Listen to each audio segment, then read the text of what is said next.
बिस्मिल्लाहिर्रहमानिर्रहीम। अस्सलामु अलैकुम। बिनते हवा वॉइस ओवर में खुश आमदीद। आज का वाक़या है गौस पाक की करामात के बारे में। एक दफ़ा सरकार गौसे आज़म अपनी खानकाह में बैठे हुए थे, तभी दौड़ता हुआ आपके पास एक ग़ुलाम आया कि सरकार मैं बर्बाद हो गया हूँ। सरकार गौसे आज़म ने फरमाया, बताओ क्या बात है, तुम्हारे ऊपर कौन सी मुसीबतों का पहाड़ टूट पड़ा है। फरमाया, सरकार मेरी इज़्ज़त का जनाजा निकल गया है, मैं लुट गया हूँ सरकार। मेरी इकलौती बेटी है, बड़ी खूबसूरत है, मैंने अपनी बेटी को घर में ही रखकर तालीम दी है। मैंने अभी तक उसे घर से बाहर किसी काम के लिए नहीं भेजा है। मैंने अपनी बेटी का नाम फ़ातिमा रखा है। वो मेरी इजाज़त के बगैर कभी घर से बाहर भी नहीं जाती। आज जब मेरी बेटी छत पर गई तो वो छत से वापस नहीं आई। मेरी छत पर दीवारें भी इतनी ऊंची हैं कि वो दीवार फलांग कर भी नहीं जा सकती। लेकिन फिर भी मैंने अपने दिल को तसल्ली देते हुए अपने आस पास से पता करवा लिया है और रिश्तेदारों से भी पता करवा लिया है, मगर कहीं भी मेरी बेटी का नामो निशान नहीं मिला। सरकार गौसे आज़म रहमतुल्लाह अलैह ने फरमाया, ठहर जाओ। और सरकार गौसे आज़म ने अपनी आंखों को बंद कर लिया और चंद लम्हों बाद आंखें खोली और अपने मुरीद से फरमाते हैं, अपने दिल की बेताबी को दूर कर लो, तुम्हारी बेटी आज ही मिलेगी और पूरी इज्जत के साथ मिलेगी। सरकार गौसे आज़म ने फरमाया, ए मुरीद, क्या तुम जानते हो करब के वीराने को? मुरीद ने कहा, सरकार वो तो बड़ा दहशतनाक जंगल है, दिन में भी वहाँ जाते हुए डर लगता है। हजूर गौसे आज़म ने फरमाया, तुम करब के वीराने में चले जाओ, पहला और दूसरा किला छोड़ देना और तीसरे किले की चोटी पर जाकर बैठ जाओ। वहाँ जाकर मेरा नाम लेना और पढ़ कर अपनी उंगली पर दम कर लेना और चारों तरफ लकीर खींच लेना। फिर वहाँ से जिन्नात की फ़ौजें गुजरना शुरू होंगी। वो जिन्नात धाड़ते हुए भयानक आवाज़ें निकालते हुए तुम्हारे ऊपर हमला करने की कोशिश करेंगी, लेकिन कोई भी जिन मेरे नाम की खींची हुई लकीर को पार नहीं करेगा। जब वो तमाम जिन्नात की फ़ौज चली जाएगी तो आखिर में शहनशाह जिन्नात की सवारी आएगी, और वो शहनशाह जिन्नात इतना ताकतवर है कि वो बड़े से बड़े दरख्तों को उखाड़ सकता है।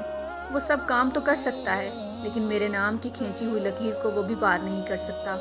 फिर वो शहनशाह जिन्नात आपसे पूछेगा, आप अपनी पूरी दास्तान सुना देना कि मैं हजूर गौसे आज़म का मुरीद हूँ, उन्हीं का भेजा हुआ हूँ। मुझे मेरी बेटी आज ही चाहिए और ज़िंदा चाहिए और पूरी इज्जत के साथ चाहिए। अगर मेरी बेटी को कुछ हुआ तो मेरे पीर के कहर से पूरी कौम जिन्नात को कोई नहीं बचा सकेगा। वो शख्स करब के वीराने की तरफ चल पड़ा और पहले 2 किले छोड़कर तीसरे पर बैठ गया। करब के वीराने पर जाकर हजूर गौस पाक का नाम लेकर दम करता है और चारों तरफ लकीर खींचकर बैठ जाता है। जिन्नात की फ़ौज गुजरना शुरू हो जाती है। बड़े बड़े जिन गुजरते हैं और इस पर हर तरफ से हमला करते हैं, लेकिन जब गौस पाक की खींची हुई लकीर से टकराते हैं तो वापस चले जाते हैं। आखिर में शहनशाह जिन्नात की सवारी आती है। वो अपनी पूरी शानो शौकत के साथ आ रहा था। जब उसने अपने रास्ते में एक इंसान को बैठा हुआ देखा तो धाड़ता हुआ अपनी पूरी कुव्वत के साथ उस मुरीद पर हमला करने के लिए लपका, लेकिन जैसे ही हजूर गौसे आज़म की नाम की खींची हुई लकीर से टकराया तो वहीं पर घुटने टेक कर बैठ गया और उससे पूछने लगा कि तुम कौन हो और कहाँ से आए हो, क्या बात है। मुरीद ने अपना पूरा मुकदमा पेश किया और कहा, ए जिन्नात के बादशाह, मैं हजूर गौसे आज़म का मुरीद हूँ। मेरी बेटी छत पर गई थी और वहाँ से मेरी बेटी गायब हो गई। कोई जिन मेरी बेटी को उठाकर ले गया है। मुझे आज ही मेरी बेटी चाहिए और ज़िंदा चाहिए और इज़्ज़त के साथ चाहिए। जब शहनशाह जिन्नात ने हजूर गौसे आज़म का नाम सुना तो अपनी फ़ौज को वापस बुलाया और बताया, ये गौसे आज़म का मुरीद है, इसकी बेटी गायब हो गई है, कोई जिन उसे उठाकर ले गया है। तुम पूरी दुनिया के कोने कोने में फैल जाओ, जैसे भी हो उस लड़की को लेकर आना, जो जिन उस लड़की को ले गया है उसको भी लेकर आना। पूरी जिन्नात की फ़ौज लड़की की तलाश में चल देती है, मगर शहनशाह जिन्नात ने फिर इन लोगों को वापस बुलाया और बुलाने के बाद कहा कि आकर ये मत कह देना कि लड़की हमें नहीं मिली, इसलिए कि अगर लड़की जिन्नात के पास नहीं होती तो हजूर गौसे आज़म अपने मुरीद को मेरे पास कभी नहीं भेजते।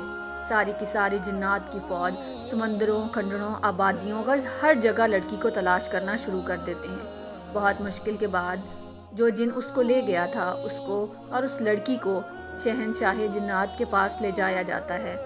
उन जिन्नात ने कहा, ए शहनशाह जिन्नात, हमने इसे बड़ी मुश्किल से तलाश किया है। शहनशाह जिन्नात ने जिन से कहा, तेरी हिम्मत कैसे हुई, क्या तुझे पता नहीं हजूर गौसे आज़म कौन है? उनके शहर से लड़की लेके जाते हुए डर नहीं लगा? तो जिन ने कहा, ए शहनशाह जिन्नात, मेरी इतनी हिम्मत तो नहीं थी, लेकिन मैं क्या करता, मैं हवा में उड़ता जा रहा था कि ये लड़की अपने मकान की छत पर इस अंदाज में खड़ी थी कि उसके बाल बिखरे हुए थे, चेहरा खिला हुआ था और ये अपने नाजो अंदाज में खड़ी थी। शहंशाह जिन्नात ने कहा, तुमने पूरी कौम जिन्नात को ख़तरे में डाल दिया है। अगर गौसे आज़म जलाल में आ जाते तो पूरी कौम जिन्नात को दुनिया के किसी कोने में जगह न मिलती। इसके बाद शहंशाह जिन्नात ने एक जल्लाद जिन को बुलाया और कहा, जिस जिन ने इस लड़की को उठाया था उसकी गर्दन को धड़ से अलग कर दो, उसको कत्ल कर दो। और उस लड़की को सरकार गौसे आज़म के मुरीद के हवाले करके कहा, ये लो और गौसे आज़म की बारगाह में मेरा सलाम अर्ज़ करना, और तुम्हारी बेटी आज ही तुम्हें पूरी इज्जत के साथ मिल गई है। शहंशाह जिन्नात इतना कहकर चल देता है। सरकार गौसे आज़म के मुरीद ने आवाज़ दी कि ए शहंशाह जिन्नात, ज़रा हमारी बात तो सुनो। तो शहंशाह जिन्नात ने कहा, बोलो क्या बात है। मुरीद ने कहा, बताओ तुम लोग भी सरकार गौसे आज़म को मानते हो। ये सुनकर शहंशाह जिन्नात ने कहा, हजूर गौसे आज़म जैसे इंसानों के शेख हैं वो जिन्नात के भी हाकिम हैं। शेख की निगाह जब उठ जाती है तो पूरी कौम जिन्नात में जलजला आ जाता है। तो कैसा लगा आपको आज का वाक़या? अगर आपको ये वाक़या पसंद आया हो तो इस वीडियो को लाइक और इस चैनल को सब्सक्राइब कर दें। शुक्रिया।